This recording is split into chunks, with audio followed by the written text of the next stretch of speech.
Hello guys, welcome to Passion Education. Today we are discussing about blood. Guys, blood is very important part in every living things. बच्चों, जिस तरह से body को maintain रखने के लिए vitamin, protein, water, carbohydrates etcetera की ज़रूरत होती है, गाइस उतनी ही इम्पोर्टेंस हमारी बॉडी में ब्लड की भी है। तो गाइस आज का इस सेशन में हम आपको ब्लड से रिलेटेड डिस्कशन करेंगे। गाइस इस वीडियो में हम आपको ये बताएंगे कि what is blood, types of blood, sub types of blood and blood से रिलेटेड बहुत सारी बातें जो आपको नहीं पता है। सो गाइस आज का सेशन शुरू करने से पहले मैं आपको यही बोलूँगी कि प्लीज़ वीडियो को लाइक कीजिए, शेयर कीजिए और सब्सक्राइब कीजिए ताकि मैं जो भी वीडियो अपलोड करूं वो सबसे पहले आपको मिल सके। So guys don't waste our time, let's start the class. क्योंकि क्लास काफ़ी बड़ी होने वाली है बट क्लास बोरिंग नहीं होगी, इसकी गारंटी मैं लेती हूँ। तो बच्चों स्टार्ट करते हैं ब्लड के बारे में। हम बात करेंगे आज की वीडियो में ब्लड से रिलेशन टॉपिक के बारे में। गाइस ब्लड, तो पहले तो हम जानेंगे कि ब्लड होता क्या है। इससे पहले मैं आपको बता दूं कि इस टॉपिक में, इस सेशन में हम किस किस चीज़ पे चर्चा करेंगे। गाइस हम चर्चा करेंगे प्लाज्मा पे, ब्लड सेल्स यानी RBC, haemoglobin, bone marrow WBC, neutrophils, eosinophil, basophil, monocytes, lymphocytes and platelets. Guys आज के इस वीडियो में हम इन सारे टॉपिक से रिलेटेड चर्चा करेंगे। तो गाइस अब हम स्टार्ट करते हैं ब्लड के बारे में। पहले तो हम जानेंगे कि ब्लड होता क्या है। ठीक है, ब्लड क्या है। गाइस सामान्यतः रक्त लाल रंग का गाढ़ा, चिपचिपा व अपारदर्शी द्रव्य होता है। ठीक है, रक्त क्या होता है? सामान्यतः लाल रंग का गाढ़ा, चिपचिपा व अपारदर्शी। अपारदर्शी मतलब होता है जिसको हम आर पार न देख सकें। ठीक है, ये तो होता है आपका रक्त। नीचे दिया हुआ है, हमारे शरीर में पदार्थों के परिवहन कार्य को करने के लिए लाल रंग का द्रव्य पाया जाता है जिसे हम क्या कहते हैं? रुधिर या रक्त कहते हैं। ठीक है, क्या कहते हैं इसे हम? रुधिर या रक्त कहते हैं। गाइस ब्लड एक ह्यूमन लाइफ में बहुत ही ज़्यादा क्या है? इम्पॉर्टेंट है।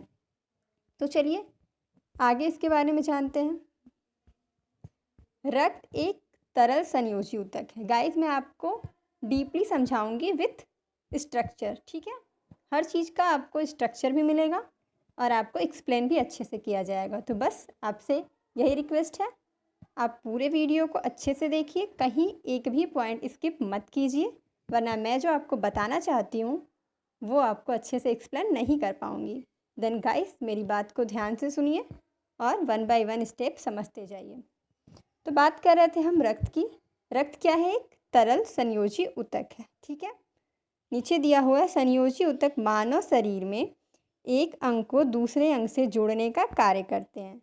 यह प्रत्येक अंग में पाया जाता है। ठीक है, संयोजी ऊतक क्या है? प्रत्येक अंग में पाया जाता है और इनका वर्क क्या होता है? ये शरीर में एक अंग को दूसरे अंग से जोड़ने का काम करते हैं। ठीक है, आगे दिया हुआ है, रक्त मानव शरीर में रक्त की मात्रा शरीर के भार का 7 से 8% होता है। ठीक है गाइस, इस बात को आप थोड़ा सा ध्यान दीजिएगा कि ये जो रक्त है, ये जो ब्लड है, ये हर ह्यूमन बॉडी के वेट का लगभग 7 to 8% होता है। ठीक है, यानी कि अगर किसी व्यक्ति का भार 80 kg है, ठीक है 80 kg है, तो 80/100 इंटू आप कर सकते हैं 7% उसका जो हो जाएगा, तो आपका 80 में आप 7 का मल्टीप्लाई कीजिए, 8 सत्ते 56/100। ठीक है, इस तरह से आप 100 में जब 56 का करेंगे वो डिवाइड करेंगे तो आपका लगभग आ जाएगा 5.6। इस तरह से लगभग 5 किलो से ज़्यादा एक 80 केजी के व्यक्ति के शरीर में ब्लड होगा, ठीक है, 5.6, ठीक है। तो इस तरह से इतना ब्लड होता है मैक्सिमम।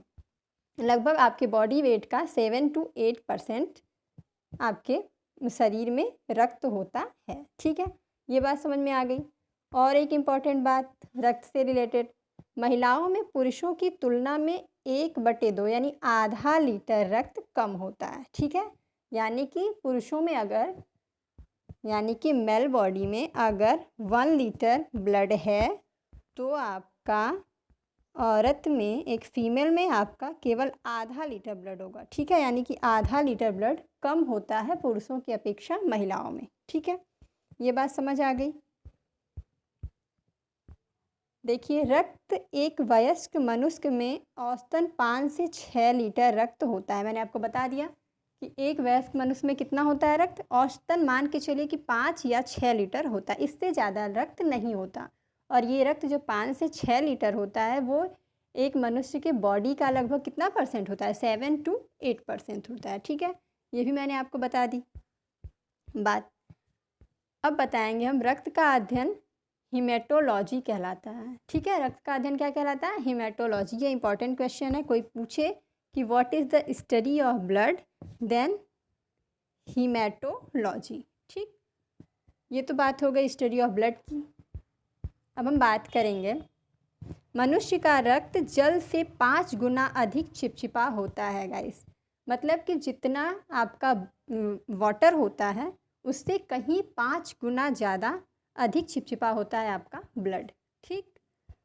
इसीलिए क्या हम कहते हैं रक्त को हम चिपचिपा सा तरल ऊतक भी बोलते हैं, ठीक है। और ये कैसा होता है, अपारदर्शी होता है, मैंने आपको बता ही दिया। एक बात और जानिए, रक्त में ये सारी रक्त के जो पॉइंट है वो मैं आपको बताते चल रही हूँ। लगभग 10 पॉइंट मैंने आपको बताया, तो इसमें से आपको कम से कम 8 पॉइंट याद रखना है, क्योंकि अगर आप ये पॉइंट याद रखेंगे तभी आप रक्त के बारे में डीपली नॉलेज कलेक्ट कर पाएंगे गाइस, ठीक है। तो चलिए ये देखिए ध्यान से, रक्त में लौ यानी कि फेरस, क्या बोलते हैं लौ को हम, फेरस धातु पाई जाती है, ठीक है। कहते हैं ना आप लोग कि रक्त में आयरन होता है, तो आयरन को ही क्या बोलते हैं, फेरस बोलते हैं एक तरह से, ठीक। अब बात करते हैं हम पीएच विलयन की। तो ये पीएच क्या होता है, पहले तो हम पढ़ते हैं कि रक्त में कितना पीएच होता है। रक्त एक क्षारीय विलयन है जिसकी पीएच का मान 7.4 होता है। ये याद रखिएगा, इंपॉर्टेंट क्वेश्चन है। कोई पूछे कि ब्लड का पीएच वैल्यू कितना होता है तो आपको बताना है कि 7.4 होता है। और ये जो है आपका बेसिक सोल्यूशन है, ना कि एसिडिक सोल्यूशन है, ठीक है। रक्त क्या है आपका, क्षारीय विलयन है, अम्लीय विलयन नहीं होता है। रक्त का जो टेस्ट होता है लाइक क्षारीय, बेसिक होता है। अब बात करेंगे हम पीएच क्या होता है। बहुत बच्चों को तो पता ही नहीं होगा कि पीएच होता क्या है, ठीक है। तो आपने ये तो जान लिया कि रक्त का पीएच 7.4 होता है, बट पीएच होता क्या है हम ये बताते हैं आपको। पीएच एक पैमाना होता है जिसकी सहायता से किसी पदार्थ की अम्लीयता, क्षारीयता तथा उदासीन का निर्धारण करते हैं, ठीक है। पीएच जो पैमाना होता है उसी से हम पता करते हैं कि कौन सी चीज़ क्या है, अम्लीय है, कौन सी चीज़ क्षारीय है या कौन सी चीज़ उदासीन है गाइस, ठीक। तो चलिए हम आपको बताते हैं कि कैसे आप जानेंगे कि कौन सी चीज़ अम्लीय है, कौन सी चीज़ क्षारीय है या फिर कौन सी चीज़ न्यूट्रल है या उदासीन है। तो अगर 7 से, इधर देखिए ये दिया हुआ आपका पीएच पैमाना, ये है आपका 0 से लेके 14 तक, ठीक है। और ये आपका 7 है, ठीक। जब 7 के इस साइड आए लेफ़्ट की तरफ जिधर अम्लीय पदार्थ लिखा हुआ है, तो 7 से जब कम हो तो वो आपका क्या हो जाता है, वो आपका हो जाता है एसिडिक। क्या हो जाता है, एसिडिक। जब कोई पदार्थ रखा जाता है पीएच पैमाने पे और उसकी वैल्यू 7 से कम आती है, ठीक है, यानी 1 2 3 4 5 6 7 के बीच आती है, तो वो हो जाता है आपका अम्लीय पदार्थ, ठीक। अब अगर लेफ़्ट साइड में आए 7 से लेके 14 के बीच, यानी कि 8 9 10 11 12 13 14 पे कुछ पे आ जाए, तो वो आपका हो जाएगा बेसिक। क्या हो जाएगा, बेसिक थिंग्स हो जाएगा। और अगर किसी भी पदार्थ का वैल्यू, किसी भी पदार्थ का मान अगर एग्जैक्ट 7 ही आए, क्या आए, 7 आए, तो उसे बोलते हैं उदासीन या फिर बोलते हैं न्यूट्रल, ठीक है।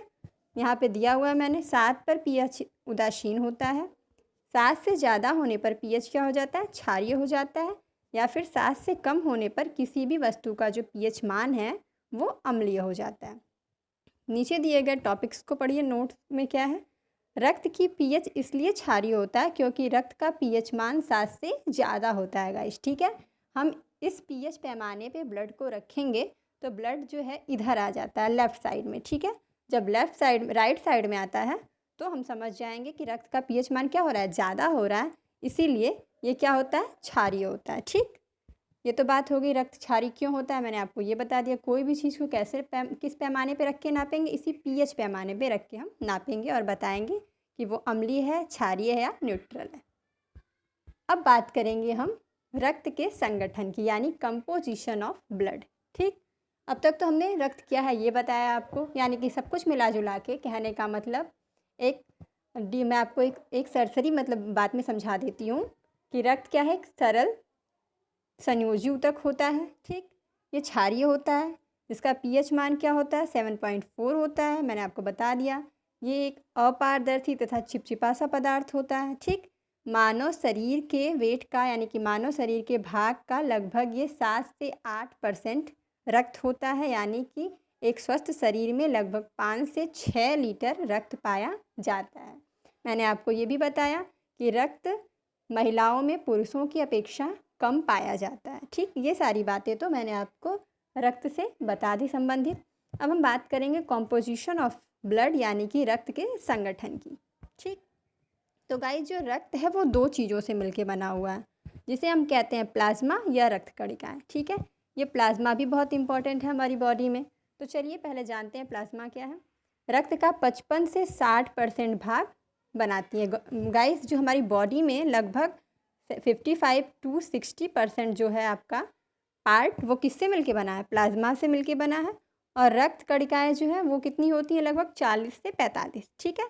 तो बॉडी में 55 से 60% आपका प्लाज्मा होता है और 40 से 45% क्या होती हैं, रक्त कणिकाएं होती हैं, ठीक। अब चलिए बात करते हैं आगे हम रक्त का संगठन, ठीक है। तो चलिए देखिए, ये जो रक्त है ये बनाया क्या, आपका प्लाज्मा बनाया और ब्लड सेल्स बनाया, यानी कि 55 से 60% प्लाज्मा है रक्त में और 40 से 45% ब्लड सेल्स है, मैंने आपको बता ही दिया। तो चलिए अब जो ये प्लाज्मा है, ये प्लाज्मा डिवाइड होता है। जब प्लाज्मा को मैंने यूँ ऐसे तोड़ा तो प्लाज्मा डिवाइड हुआ आपका 90% जल में, ठीक है, और लगभग 10% कार्बनिक व अकार्बनिक पदार्थ में, यानी कि आपका ऑर्गेनिक एंड इनऑर्गेनिक कंपाउंड में कन्वर्ट हो गया, टूट गया, ठीक है। कौन, प्लाज्मा, यानी कि जिसमें 90% जल होता है प्लाज्मा में और केवल मात्र 10% ही आपके कार्बनिक और अकार्बनिक पदार्थ होते हैं। ये तो बात हो गई प्लाज्मा की। अब जो है आपकी ये ब्लड सेल्स यानी कि रुधिर कणिकाएं, उनको भी हम डिवाइड करते हैं। तो जब आपकी ब्लड सेल्स डिवाइड होती हैं तो वो किस में बढ़ जाती हैं, वो बढ़ती हैं आपकी आरबीसी में, डब्ल्यूबीसी में और प्लेटलेट्स में, ठीक है। और आरबीसी जब टूटती है तो वो बनाती है इरिथ्रोसाइट्स, मैं नीचे अच्छे से बताऊंगी। डब्ल्यूबीसी जब टूटती है तो वो बनती है ल्यूकोसाइट्स और प्लेटलेट जब टूटता है तो वो बनता है थर्मोसाइट्स में, ठीक है। इस तरह से कन्वर्ट हो जाता है। फिर से समझ लीजिए, प्लाज्मा कन्वर्ट होता है आपका कार्बनिक और अकार्बनिक पदार्थ में प्लस जल में, ठीक है, जिसमें 90% जल होता है और 10% कार्बनिक तथा अकार्बनिक पदार्थ होते हैं। और आपका ब्लड सेल जब डिवाइड होता है 2 पार्ट में तो वो होता है आपका, एक आरबीसी बनाती है और उसके बाद डब्ल्यूबीसी प्लस प्लेटलेट्स, तीनों मिलके बना देती हैं क्या, रक्त कणिकाएं, ठीक है। अब बात करेंगे हम आगे टॉपिक की प्लाज्मा की। तो पहले प्लाज्मा से स्टार्ट करते हैं, क्योंकि रुधिर पहले किस में टूटा हुआ था, प्लाज्मा में, और प्लाज्मा में लगभग 55% टूटा हुआ था, बाकी 45% आपका रक्त कणिकाओं में टूटा हुआ था। तो चलिए प्लाज्मा के बारे में जानते हैं। प्लाज्मा जो है यह एक हल्का पीला, साफ, चिपचिपा तथा पारदर्शी तरल पदार्थ होता है। गाइस आपने प्लाज्मा देखा होगा, बॉडी में जब कहीं कट जाता है, चोट लग जाती है तो ब्लड निकलता है। ब्लड क्लॉट होने के बाद वहीं पे कुछ पीला सा चिपचिपा सा पदार्थ निकलता है। देन वो जो पीला सा पदार्थ निकलता है उसे ही हम बोलते हैं प्लाज्मा। गाइस प्लाज्मा को ही हम इंग्लिश में बोलते हैं प्लेटलेट्स। क्या बोलते हैं, प्लेटलेट्स। इन दिनों गर्मियों में हो रहा था प्लेटलेट्स, ठीक है। कहते हैं डॉक्टर्स आप जब जाएंगे तो आप बोलेंगे मुझे वीकनेस है, इस तरह से प्रॉब्लम बताएंगे, तो डॉक्टर बोलेंगे कि आपके अंदर प्लेटलेट्स की कमी है। प्लेटलेट्स आपका क्या हो रहा है, गिर रहा है, यही बोला जाता है। देन प्लेटलेट्स ही क्या है, आपका प्लाज्मा है। ठीक है, तो चलिए मैंने आपको बता दिया कि ये एक पारदर्शी तरल पदार्थ होता है। पारदर्शी मतलब होता है कि ये एक ऐसा पदार्थ होता है जिसके आर पार हम देख सकते हैं। ठीक है, और ब्लड जो है वो आपका अपारदर्शी होता है क्योंकि हम इसके आर पार नहीं देख सकते। तो चलिए ये देखिए सेकंड जो इसका टॉपिक है, रक्त का लगभग 55 से 60% प्रतिशत भाग प्लाज्मा होता है। ठीक है, बॉडी में ब्लड का लगभग 55 to 60% जो है वो आपका प्लाज्मा ही होता है, और बाकी जो बचा 45% वो होता है आपका ब्लड सेल्स। ठीक है, यानी कि रक्त कणिकाएँ। चलिए बात करते हैं अब हम कार्बनिक तथा अकार्बनिक पदार्थ की और जल की, जिससे मिलकर हमारा प्लाज्मा बना हुआ है। ठीक है, तो इसमें 90% तक जल पाया जाता है गाइस, क्योंकि प्लाज्मा बहुत ही ज़्यादा क्या होता है, पतला होता है। तो इसमें कितने परसेंट जल होता है, 90%, यानी कि आपका और 90% तो इसमें जल ही हो जाता है, और 10% में आपके कार्बनिक एंड इनकार्बनिक जो हैं वो दोनों क्या होते हैं, पदार्थ होते हैं इसमें प्लाज्मा में। अब बात करेंगे हम प्लाज्मा की और भी विशेषताओं के बारे में जानेंगे। अकार्बनिक क्षारीय लवणों के कारण रुधिर प्लाज्मा की प्रकृति क्षारीय होती है। ठीक है, तो ये जो प्लाज्मा होता है ये भी आपका क्या होता है, बेसिक होता है, ये भी क्षारीय होता है। किसके कारण, रुधिर प्लाज्मा के प्रति। ठीक, जब रुधिर प्लाज्मा की प्रकृति भी क्या हो जाती है, क्षारीय हो जाती है। प्लाज्मा के बारे में और जानेंगे। फाइब्रिनोजन, ग्लोबुलिन तथा एल्ब्यूमिन ठीक प्लाज्मा में उपस्थित मुख्य प्रोटीन हैं। ठीक, क्या क्या होते हैं प्लाज्मा में उपस्थित protein, fibrinogen, globulin and albumin plasma में उपस्थित मुख्य प्रोटीन होते हैं। प्लाज्मा में पाई जाने वाली प्रोटीन की मात्रा 6 से 8% तक होती है। गाइस, जो प्लाज्मा में प्रोटीन पाया जाता है वो लगभग कितना होता है, 6 to 8%। एक बॉडी में प्लाज्मा में पाए जाने वाले प्रोटीन का परसेंटेज जो होता है वो होता है 6 to 8%। ठीक है, और देखिए प्लाज्मा के बारे में, मतलब सब मिला जुला के कहने का मतलब ब्लड में आपके जितना ज़्यादा इम्पोर्टेंस ब्लड का है, ठीक है, आपकी बॉडी में, उससे कहीं ज़्यादा इम्पोर्टेंस आपकी बॉडी में प्लाज्मा का है। ठीक है, तो इसलिए आपको प्लाज्मा को भी मेंटेन करके रखना है, ना कि सिर्फ ब्लड के बारे में आपको स्टडी करनी है, आपको प्लाज्मा के बारे में अच्छे से जानना है। तो चलिए देखिए, रक्त में प्रोटीन, ग्लूकोज, वसा अम्ल, हार्मोन आदि कार्बनिक पदार्थ पाए जाते हैं। ये सारी चीज़ें तो आपको पता है कि ब्लड में प्रोटीन पाया जाता है, ग्लूकोज पाया जाता है, वसा अम्ल, हार्मोन आदि सारे जो है आपके कार्बनिक कंपाउंड पाए जाते हैं। ये नोट जो है उसे देखिए। शरीर में संक्रमण की अवस्था में होने के कारण ग्लूकोज, एमिनो एसिड यानी एमिनो अम्ल तथा लिपिड भी प्लाज्मा में पाए जाते हैं।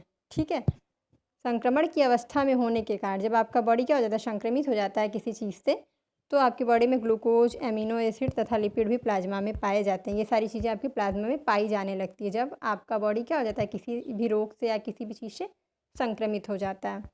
प्लाज्मा के बारे में और जानेंगे। फाइब्रिनोजन प्रोटीन की आवश्यकता रक्त थक्का बनाने या अस्कंदन में होती है। यानी ये जो आपका फाइब्रिनोजन प्रोटीन है उसी के कारण, उसी के प्रेजेंट, उसी की उपस्थिति में हम रक्त का थक्का बनाने की क्रिया करते हैं। यानी कि अगर आपकी बॉडी में ये फाइब्रिनोजन प्रोटीन नहीं होगा देन आपकी बॉडी में ब्लड क्लॉट नहीं होगा। ठीक है, तो हमारी बॉडी को ब्लड क्लॉट करने के लिए फाइब्रिनोजन प्रोटीन क्या है, आवश्यकता है। ठीक, यानी कि फाइब्रिनोजन जो प्रोटीन है वही हमारी बॉडी को ब्लड क्लॉट करने का काम करता है। बात करेंगे हम सीरम और ब्लड क्लॉट की। ठीक, प्लाज्मा में बताया आपको ब्लड क्लॉट यानी कि जो रक्त का थक्का जमता है, और सीरम इसके बारे में। जब प्लाज्मा में से फाइब्रिनोजन नामक प्रोटीन निकाल दिया जाता है तो शेष प्लाज्मा सीरम कहलाता है। ठीक है, यानी कि जब आपके पूरे ये जो प्लाज्मा है उसमें से आपने फाइब्रिनोजन जो है प्रोटीन निकाल दिया तो शेष प्लाज्मा क्या हो जाएगा, सीरम कहलाएगा। यानी कि इसको आपने निकाल दिया फाइब्रिनोजन प्रोटीन को, तो बाकी जो भी बचा ये पीला वाला प्लाज्मा वो क्या कहलाएगा, सीरम कहलाता है। ठीक, चलिए अब आगे जानते हैं।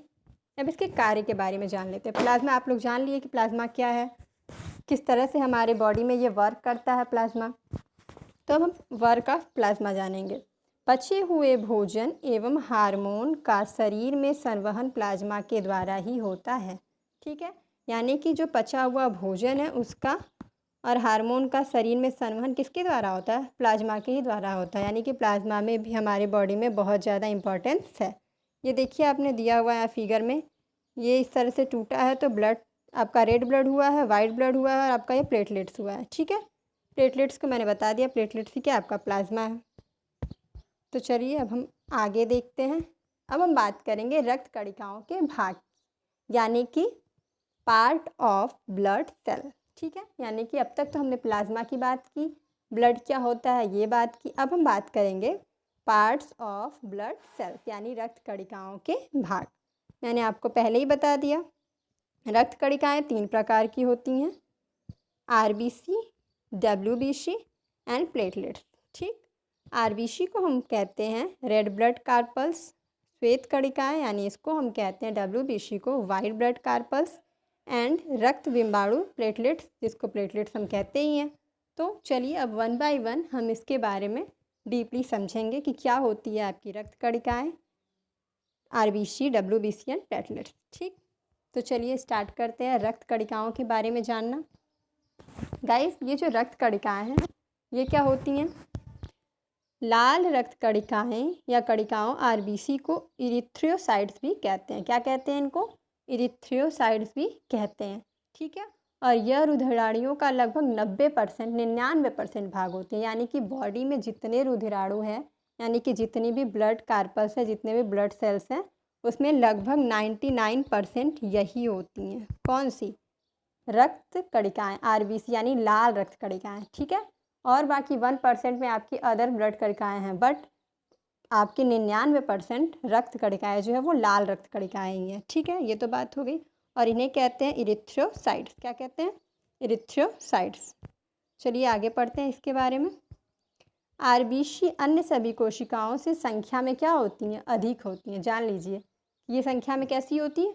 और सारी कोशिकाओं की अपेक्षा ये संख्या में अधिक होती हैं।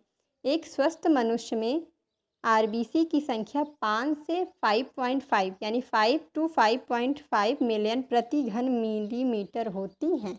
ठीक है, जान लीजिएगा इस बात को कि एक स्वस्थ मनुष्य के शरीर में कितनी आरबीसी होनी चाहिए? 5 से लेके 5.5 मिलियन प्रति घन मिलीमीटर होनी चाहिए। ठीक है, और इनकी संख्या जो है अदर ब्लड कॉर्पल से ज़्यादा होती है, यानी कि श्वेत रक्त कणिकाओं से इनकी संख्या क्या होगी? ज़्यादा होगी। चलिए और बात करते हैं हम। आरबीसी की संख्या पुरुषों में 5.5 × 10⁻6 प्रति घन मीटर तथा महिलाओं में 5.2 × 10⁻6 घन मिलीमीटर होती हैं। मैंने आपको पहले ही बता दिया कि आरबीसी की जो आपका नंबर ऑफ़ आरबीसी होते हैं वो मेल में ज़्यादा होते हैं एंड फीमेल में थोड़े कम होते हैं। ठीक है, अब बात करेंगे थोड़ा सा और हम जानेंगे लाल रक्त कणिकाओं के बारे में। अधिकतर स्तनधारियों की लाल रुधिर कणिकाओं में केंद्रक नहीं मिलते हैं। ठीक है, याद रखिएगा कि जो स्तनधारी हैं उनके रुधिर कणिकाओं में केंद्रक यानी न्यूक्लियस नहीं पाए जाते हैं तथा इनकी आकृति कैसी होती? उभयावतल। कैसी होती है? उभयावतल इनकी आकृति हो, यानी कि बाइकोनवल। और अपवाद में क्या क्या होता है? ऊँट व लांबा में केंद्रक युक्त होता है। तो याद रखिएगा जो ऊँट होता है कैमल और लांबा कोई जानवर है उसमें क्या होता है? केंद्रक होता है। बाकी सारे स्तनधारियों में केंद्रक यानी न्यूक्लियस नहीं पाया जाता है। ठीक, और अब ये भी इम्पॉर्टेंट बहुत है पॉइंट आपका, आरबीसी का निर्माण अस्थि मज्जा में होता है। कहाँ पे होता है? अस्थि मज्जा में होता है। और सबसे ज़्यादा इम्पॉर्टेंट क्वेश्चन आपसे यही पूछा जाता है कि इसका जीवन काल कितने दिन का होता है गाइस? तो आरबीसी का जीवन काल जो है वो होता है 120 दिन का। कितने दिन का होता है? 120 दिन का। और मैंने बताया ये संख्या में सबसे ज़्यादा होती हैं, तो इस बात को भी आप याद रखिएगा। इसका चेहरा मतलब इसकी जो आकृति होती है वो कैसी होती है? उभयावतल होती है। ये भी आपको याद रखना। एक इम्पॉर्टेंट पॉइंट है, ये भी याद रखिएगा आप कि मनुष्य में औसतन ये 8 माइक्रोन व्यास की होती है। कितनी होती है गाइस? 8 माइक्रोन व्यास की होती है। माइक्रोन इस तरह से लिखते हैं। ठीक है, तो याद रखिएगा मनुष्य में कितनी होती है?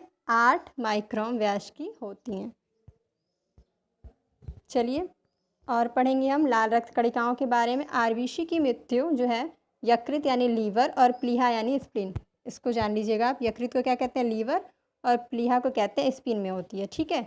और इसलिए यकृत और प्लीहा को आरबीसी का कब्रिस्तान कहते हैं। यानी जो आरबीसी हैं वो डेड कहाँ पे होती है? या तो यकृत में होती है, लीवर में, या तो स्प्लीन में होती है, ठीक है। इसलिए हम यकृत और प्लीहा को आरबीसी का कब्रिस्तान कहते हैं। बॉडी में आरबीसी ख़त्म नहीं होना चाहिए, बट गाइस आपको पता है हर चीज़ का एक निश्चित टाइम है, डेफिनेट टाइम है। डेफिनेट टाइम के बाद उसे ख़त्म होना ही है। तो आरबीसी भी एक डेफिनेट टाइम के बाद क्या हो जाता है? उसका भी एंड हो जाता है। इसीलिए हम, और जहाँ पे होता है उसे हम क्या कहते हैं? आरबीसी का कब्रिस्तान कहते हैं, ठीक। और आरबीसी का कब्रिस्तान हम कहते हैं यकृत और प्लीहा को। फिर देखिए आप, लिखा हुआ है प्लीहा आरबीसी, स्प्लीन आरबीसी का संग्रहण करती है। यानी जो प्लीहा है वो क्या करती है? आरबीसी का संग्रहण कहती है, इसलिए प्लीहा को आरबीसी का ब्लड बैंक कहते हैं। जान लीजिए कि आरबीसी का जो संग्रहण होता है, आरबीसी इकट्ठा कहाँ पे होती है? प्लीहा में। इसीलिए हम आरबीसी का ब्लड बैंक किसे कहते हैं? प्लीहा को ही कहते हैं। और कब्रिस्तान किसे कहते हैं? प्लीहा को ही कहते हैं। लेकिन प्लीहा के साथ साथ यकृत को भी आरबीसी का हम कब्रिस्तान कहते हैं, ठीक। अब हम जानेंगे कि आरबीसी के जो नाप है वो किससे करते हैं, हम किस तरह से हम आरबीसी को नापते हैं गाइस। तो आरबीसी की संख्या हम हीमोसाइटोमीटर से ज्ञात करते हैं। ये हीमोसाइटोमीटर एक यंत्र है, ठीक है, जिससे हम क्या करते हैं? आरबीसी को हम मेज़रमेंट करते हैं, ठीक। अब हम बात करेंगे हेमोग्लोबिन की। आरबीसी में हीमोग्लोबिन का बहुत ही ज़्यादा इम्पॉर्टेंट है गाइस रोल है, क्योंकि जब तक आरबीसी में हीमोग्लोबिन नहीं होगी हमारे ब्लड का जो कलर है वो रेड नहीं होगा। गाइस हीमोग्लोबिन के कारण ही रेड ब्लड कार्पल्स का कलर जो है क्या होता है? रेड होता है। अगर बॉडी में हीमोग्लोबिन नहीं रहेगी तो आपका ब्लड रेड नहीं होगा। इसलिए बॉडी में हीमोग्लोबिन का क्या है? बहुत ही ज़्यादा इम्पॉर्टेंट रोल है as a through of RBC, ठीक है। तो HB इसका क्या होता है? साइन होता है। हेमोग्लोबिन को हम HB भी लिखते हैं, ठीक है। तो पढ़िए इसको। रक्त का लाल रंग इसी वर्णक के कारण होता है। जैसे कि मैंने आपको बता दिया कि इसी के कारण क्या होता है? आपका रक्त लाल होता है। हेमोग्लोबिन में पाया जाने वाला आयरन कंपाउंड हीमेटिन है, ठीक है। हीमोग्लोबिन में जो आयरन कंपाउंड मिलता है उसे हम क्या कहते हैं? हीमेटिन कहते हैं। चलिए अब हम हीमोग्लोबिन कैसे बनता है इसके बारे में आपको बताते हैं। हीमोग्लोबिन का एक अणु ऑक्सीजन के 4 अणु से क्रिया करके ऑक्सी हीमोग्लोबिन बनाता है। अतः रक्त में ऑक्सीजन का परिवहन हीमोग्लोबिन द्वारा इसी रूप में होता है, ठीक है। तो ये है आपका HB हीमोग्लोबिन, ये है आपका HB हीमोग्लोबिन, हीमोग्लोबिन है HB, और +4O2 यानी कि ऑक्सीजन है। जब हीमोग्लोबिन और ऑक्सीजन मिलके एक साथ रिएक्शन करेंगे तो बनेगा आपका ऑक्सी हीमोग्लोबिन, ठीक है। इस तरह से इसको हम पढ़ेंगे। हीमोग्लोबिन का एक अणु ऑक्सीजन के 4 अणु से, ठीक। हीमोग्लोबिन का एक अणु और ऑक्सीजन दोनों जब 4 अणु मिलके क्या बनाएंगे? आपके ऑक्सी हीमोग्लोबिन बनाएंगे, ठीक है। इस तरह से रक्त में ऑक्सीजन का परिवहन होकर क्या हो जाता है? हीमोग्लोबिन बन जाता है, ठीक। इस तरह से मैंने आपको बताया कि हीमोग्लोबिन किस तरह से बनता है। अब हम हीमोग्लोबिन के बारे में बात करेंगे। हीमोग्लोबिनोमीटर नामक उपकरण द्वारा हीमोग्लोबिन की मात्रा ज्ञात की जाती है। गाइस हम हीमोग्लोबिन का मेज़रमेंट करते हैं हीमोग्लोबिनोमीटर के द्वारा, ठीक है। इस तरह से हम हीमोग्लोबिन को क्या कर लेते हैं? ज्ञात कर लेते हैं बॉडी में कितनी हीमोग्लोबिन है। चलिए अब हम हीमोग्लोबिन कितना होता है एक बच्चे में, एक पुरुष में, एक महिलाओं में, उसके बारे में जानेंगे। मानव के शरीर में पाई जाने वाली हीमोग्लोबिन की मात्रा बच्चों, नवजात शिशु में आपकी होती है 14 से 19 ग्राम हीमोग्लोबिन। बच्चे में होती है आपकी जो 10 से 12 साल के होते हैं उनमें होती है 12 से 14 ग्राम। पुरुष जो हैं यानी कि मेल में आपकी हीमोग्लोबिन की मात्रा होती है 14 से 17 ग्राम, और महिलाओं में आपकी जो हीमोग्लोबिन की मात्रा है वो है आपकी 13 से 16 ग्राम। इस तरह से आपकी बॉडी में हीमोग्लोबिन जो है पाई जाती है। आगे हम बात करेंगे श्वेत रक्त कणिकाएँ की। इस तरह से तो हमने आपको बताया कि क्या है आपकी रेड ब्लड कार्पस यानी लाल रक्त कणिकाएँ, ठीक है। अब हम बात करेंगे श्वेत रक्त कणिकाएँ की, वाइट ब्लड कार्पल्स, ठीक है, जिसको हम कहते हैं ल्यूकोसाइट क्या कहते हैं, वाइट ब्लड कार्पल्स को हम ल्यूकोसाइट भी कहते हैं। गाइस आपको हमारे ख्याल से अच्छे से समझ में आया होगा कि रेड ब्लड कार्पल्स क्या है। ठीक है, मैंने आपको एक एक पॉइंट अच्छे से समझा दिया। जो चीज़ आप कंफ्यूजन में हो, आपको अच्छे से नहीं क्लियर हुई, आप वीडियो को फिर से पॉज करके देखिएगा और पहले तो वीडियो को डाउनलोड कर लीजिए, ताकि आप बार बार इसको जितनी बार देखेंगे आपको हर एक चीज़ उतनी बार अच्छे से समझ में आएगी गाइस। ठीक है, तो अब हम बात कर रहे थे WBC की। मैंने बताया कि WBC को हम क्या कहते हैं, ल्यूकोसाइट्स भी कहते हैं। ठीक है, ये है आपका WBC का फिगर। चलिए अब हम आपको सबसे बड़ी बात बता दें, सबसे ज़रूरी जो है वो है हीमोग्लोबिन से रिलेटेड। मैंने आपको बताया कि हीमोग्लोबिन के कारण ही रक्त का जो रंग है वो लाल होता है। ठीक है, बट ल्यूकोसाइट को हीमोग्लोबिन वर्णक के अभाव के कारण तथा रक्त रंगहीन होने के से श्वेत रक्त कणिकाएँ भी कहते हैं। गाइस आपको पता है, इसके नाम से ही समझ में आ रहा है कि ये क्या है, श्वेत रक्त कणिकाएँ, यानी इसका कलर कैसा होगा, वाइट होगा। क्यों वाइट होगा, बिकॉज लैक ऑफ हीमोग्लोबिन।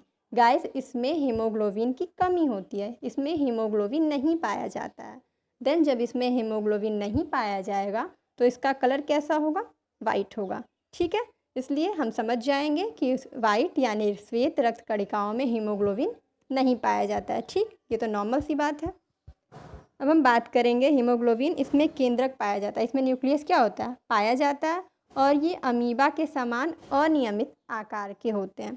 बच्चों मैंने आपको अभी बताया था कि आरबीसी का एक आकार होता है। ठीक है, एक स्ट्रक्चर होता है। कैसा हो रहा था, उसका स्ट्रक्चर तस्त्रीनुमा होता है या फिर क्या होता है, उभयावतल होता है, मैंने आपको बताया था। बट क्यों, क्योंकि उसमें क्या हो रहा था, केंद्रक नहीं पाया जा रहा था। लेकिन WBC में केंद्रक पाया जाता है, और जब इसमें केंद्रक पाया जाता है तो इसलिए इसका कोई भी आकार नहीं होता है, इसका कोई भी स्ट्रक्चर नहीं होता है। जैसे कि अमीबा का कुछ भी स्ट्रक्चर होता है इस तरह से, इसी तरह से इस WBC यानी वाइट ब्लड कॉर्पस का भी स्ट्रक्चर होता है। ठीक है, अब हम श्वेत रक्त कणिकाओं में संख्याओं वगैरह जैसे बात किए थे RBC की, उसी तरह से इसको भी जान लेंगे। तो गाइस श्वेत रक्त कणिकाओं में क्या होता है, मनुष्य के शरीर में 6000 से 8000 प्रति घन मिलीमीटर होता है। ठीक है, इसकी संख्या कितनी होती है, 6000 से 8000 प्रति मीटर। ठीक, और वो कितनी थी, वो लगभग आपकी 54,000 इस तरह से कुछ थी। ठीक है, क्यूबिक आपकी पुरुषों में थी और 6000 के करीब आपकी स्त्रियों में थी। ठीक है, तो आप याद कर लीजिएगा इस चीज़ को। और हम जानेंगे श्वेत रक्त कणिकाओं के बारे में। इसका निर्माण अस्थि मज्जा में होता है। ठीक, लिम्फ नोड और कभी कभी यकृत व प्लीहा में भी होता है। मैंने आपको बताया था कि उसका निर्माण भी कहाँ हो रहा था, WBC का प्लीहा में हो रहा था। इसका भी निर्माण आपका अस्थि मज्जा और कभी कभी यकृत व प्लीहा में होता है। मैंने आपको ये भी बताया था कि RBC का जो जीवन काल है वो होता था 120 दिन का। ठीक है, लेकिन इसका जीवन काल केवल होता है 8 से 12 दिन का, यानी कि आपकी बॉडी में WBC जो होते हैं वो केवल 8 से 12 दिन तक ही जिंदा रहते हैं। 13वें दिन तक क्या हो जाती है, उनकी डेथ हो जाती है, वो नहीं होते बॉडी में। ठीक, अब हम बात करेंगे, इनकी मृत्यु रक्त में होती है। कहाँ पे होती है, रक्त में होती है इनकी बॉडी में। जब इनकी जो डेथ होती है, उसकी डेथ कहाँ हो रही थी, RBC की हो रही थी डेथ आपकी लीवर और प्लीहा यानी कि स्पीड में। ठीक, लेकिन इसकी जो डेथ होती है वो होती है ब्लड में। RBC WBC संख्या में RBC से कम होते हैं। मैंने आपको पहले ही बता दिया था कि सबसे ज़्यादा जो संख्या होती है वो RBC की ही होती है। ठीक है, लेकिन WBC की थोड़ी सी कम होती है। पूरे बॉडी में सबसे ज़्यादा होते हैं आपके RBC, फिर होते हैं WBC, उसके बाद होते हैं आपके प्लेटलेट्स। ठीक, कितनी संख्या होती है, एक संबंधित 600, यानी कि 600 अगर आपके RBC होंगे तो आपके एक क्या होगा, WBC होगा। ठीक, ये बात आपको समझ में आ रही होगी। थर्ड पॉइंट देखिए, WBC आकार में RBC से बड़े होते हैं। ठीक है, इनका जो स्ट्रक्चर होता है वो RBC से कहीं बहुत ज़्यादा होता है, कहीं बहुत ज़्यादा बड़ा होता है। ठीक है, बट इनका जो संख्या होती है, इनके जो नंबर्स होते हैं वो कम होते हैं। किसके अकॉर्डिंग, RBC के अकॉर्डिंग। यानी ये संख्या में कम भी होते हैं, कम दिन तक जिंदा भी होते हैं, बट इनकी साइज़ जो है वो RBC से थोड़ी बड़ी होती है। ठीक, थोड़ा सा और जानेंगे हम श्वेत रक्त कणिकाओं के बारे में। WBC प्रतिरक्षा तंत्र में सुरक्षा की प्रथम पंक्ति के रूप में कार्य करती है, अतः WBC शरीर के सैनिक कहलाते हैं। क्या कहलाते हैं, शरीर के सैनिक कहलाते हैं, क्योंकि ये क्या करते हैं, प्रतिरक्षा तंत्र में सुरक्षा की प्रथम पंक्ति के रूप में कार्य करते हैं। गाइस ये भी हमारी बॉडी में क्या करते हैं, बहुत ही ज़्यादा इंपॉर्टेंट रखते हैं। एज लाइक सोल्जर, क्या कहलाते हैं ये, सोल्जर। जिस तरह से सोल्जर हमारे क्या करता है, बाहर से आने वाले दुश्मनों से रक्षा करता है हमारे देश की, उसी तरह से ये भी बाहर से आने वाले जीवाणुओं से, बैक्टीरियो से हमारे क्या करते हैं, बॉडी को मेंटेन करके रखते हैं, उनको बचा के रखते हैं। ठीक है, उनको हमारी बॉडी में एंटर नहीं करने देते, इसीलिए हम इन्हें क्या कहते हैं, WBC को सैनिक कहते हैं। ठीक है, आगे हम बात करेंगे इनसे होने वाले रोग। ठीक है, जिसको हम कहते हैं ल्यूकेमिया। RBC से जो होने वाला रोग है उसको क्या कहते हैं, ल्यूकेमिया, रक्त कैंसर। ठीक है, ये है आपका नॉर्मल ब्लड, और अगर जिस व्यक्ति के बॉडी में ल्यूकेमिया हो जाए उसका ब्लड ऐसा हो जाता है। ठीक है, तो रक्त में RBC की संख्या का अनियमित रूप से बढ़ना ल्यूकेमिया कहलाता है। यानी कि अगर किसी भी पर्सन की बॉडी में ज़रूरत से ज़्यादा WBC क्या हो जाता है, बढ़ जाता है, वाइट ब्लड कार्पस बढ़ जाता है, तो उस व्यक्ति को क्या हो जाता है, ल्यूकेमिया हो जाता है, और ल्यूकेमिया को ही हम कहते हैं रक्त कैंसर। ठीक है, बात करेंगे हम ल्यूकोपोडिया की। ये ल्यूकोपोडिया क्या होती है, फिगर के थ्रू मैंने आपको अच्छे से समझाया हुआ है कि ये है आपका नॉर्मल, यानी कि जिसके ब्लड नॉर्मल होता है, और जिस व्यक्ति का ब्लड ल्यूको क्या है, पेनिया से ग्रसित होता है, तो उस व्यक्ति का ब्लड इस तरह से हो जाता है। ठीक है, इंटरनल स्ट्रक्चर कुछ इस तरह से होता है। तो गाइस यहाँ पे दिया हुआ है पॉइंट में कि रक्त में WBC की संख्या का सामान्य रूप से कम होना क्या हो जाता है, ल्यूकोपेनिया। तो इन दोनों चीज़ों को आप याद रखिएगा। अगर आपके ब्लड में क्या हो जाए, WBC कम हो जाए, तो आपको रोग हो जाएगा ल्यूकोपेनिया, और अगर आपकी बॉडी में WBC अधिक हो जाए, मतलब ज़रूरत से ज़्यादा हो जाए, तो हो जाता है आपको ल्यूकेमिया। ये दोनों चीज़ आपको याद रखनी है। ज़्यादा होने से होगा आपको ल्यूकेमिया, और कम होने से आपको होगा ल्यूकोपेनिया। इस तरह से ये दोनों रोग आपको हो सकते हैं। ठीक है, अब हम बात करेंगे टाइप्स ऑफ WBC। गाइस हो सकता है क्लास थोड़ी सी बड़ी हो रही हो, बट आपको चीज़ों को अच्छे से समझना है। ठीक है, क्योंकि तभी आप जान पाएंगे पूरी तरह से ब्लड के बारे में। तो ये है आपका रक्त कणिकाओं के बारे में हम बात कर रहे थे। There are 2 types of WBC। ठीक है, यानी कि जो श्वेत रक्त कणिकाएँ हैं वो कितने प्रकार की होती हैं, 2 प्रकार की होती हैं। ठीक है, इन्हें 2 भागों में बांटा गया है। पहले को हम कहते हैं कणिकाणु यानी ग्रैन्युलोसाइट, और दूसरे को हम कहते हैं अकणकोशिका यानी अग्रैन्युलोसाइट। ठीक है, तो चलिए अब हम इसके बारे में जानेंगे।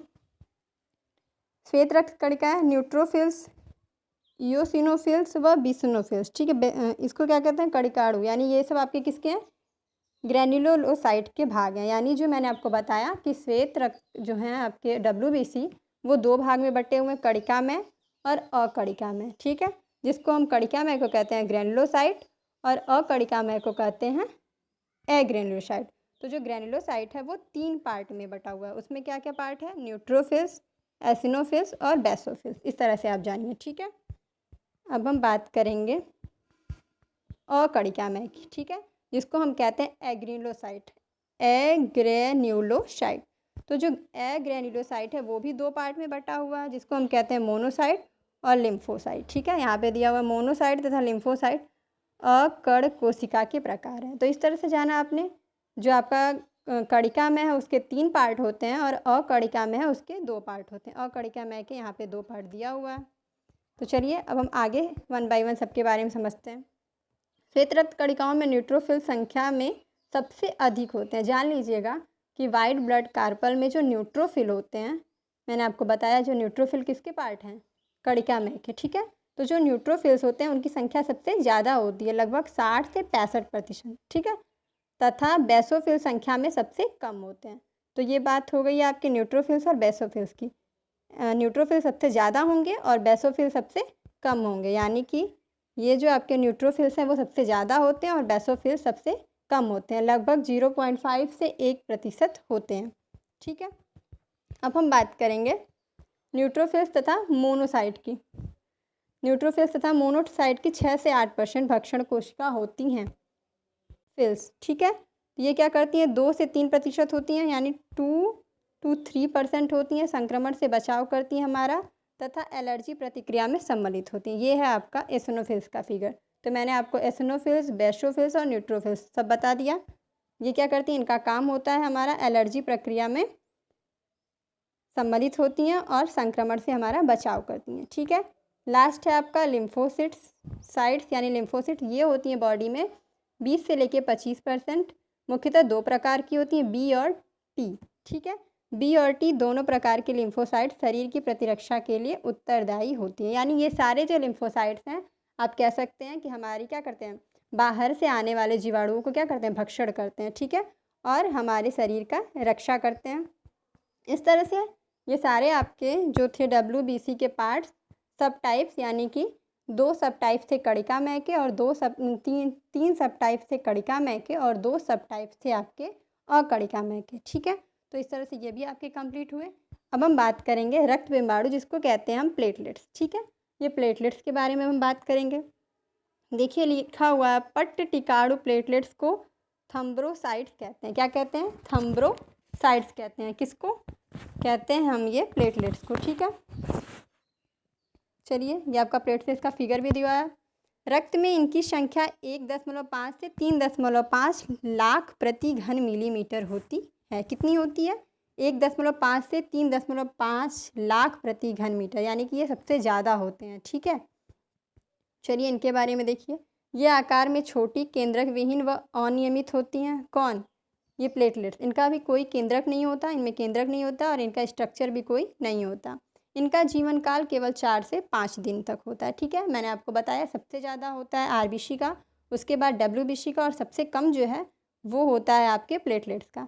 इनकी मृत्यु भी कहाँ होती है, प्लीहा में होती है, यानी स्प्लीन में। और RBC की मृत्यु कहाँ हो रही थी, प्लीहा में हो रही थी। चलिए रक्त बिंबाणु के बारे में जानते हैं थोड़ा सा और। प्लेटलेट्स चोट लगने पर थ्रोम्बोकाइनेज एंजाइम की सहायता से प्रोथ्रोम्बिन को थ्रोम्बिन में बदल देता है। ठीक है, जिससे रुधिर का क्या हो जाता है, थक्का जम जाता है। तो गाइज ये तो था आपका प्लेटलेट्स। ठीक है, और मैं आपको कुछ बता देती हूँ। यह रक्त कणिकाएँ केवल स्तनियों में पाई जाती हैं। कहाँ पे पाई जाती हैं, केवल स्तनियों में पाई जाती हैं। इनकी संख्या कितनी होती है, ये भी मैंने आपको बता दिया। और जो इसका मेन वर्क है, जो मुख्य कार्य है, वो क्या है, वो है आपका रुधिर को जमने में सहायता करना, यानी कि ब्लड क्लॉटिंग प्रोसेस जो होती है वो होती है आपके प्लेटलेट्स के अकॉर्डिंग। अगर आपकी बॉडी में प्लेटलेट्स नहीं होगा तो आपका ब्लड नहीं जमेगा। तो गाइज़ इस तरह से मैंने आपको प्लेटलेट्स के बारे में भी बता दिया। सो गाइज़ इस तरह से आज की वीडियो में मैंने आपको ब्लड से रिलेटेड चीज़ों के बारे में बताया, सब टाइप्स ऑफ ब्लड बताया, टाइप्स ऑफ ब्लड बताया। ठीक है, नेक्स्ट वीडियो देखने के लिए आप मेरे चैनल को लाइक कीजिए, शेयर कीजिए और सब्सक्राइब कीजिए। इस वीडियो में कुछ पॉइंट्स हैं जो कि नहीं बता पाई मैं आपको नेक्स्ट वीडियो में बताऊंगी। अगर आपको वीडियो देखना है तो प्लीज़ वीडियो को सब्सक्राइब कीजिए। मैं आपको types of blood and work of blood बताऊंगी नेक्स्ट वीडियो में। तो गाइस थैंक्स फॉर वॉचिंग।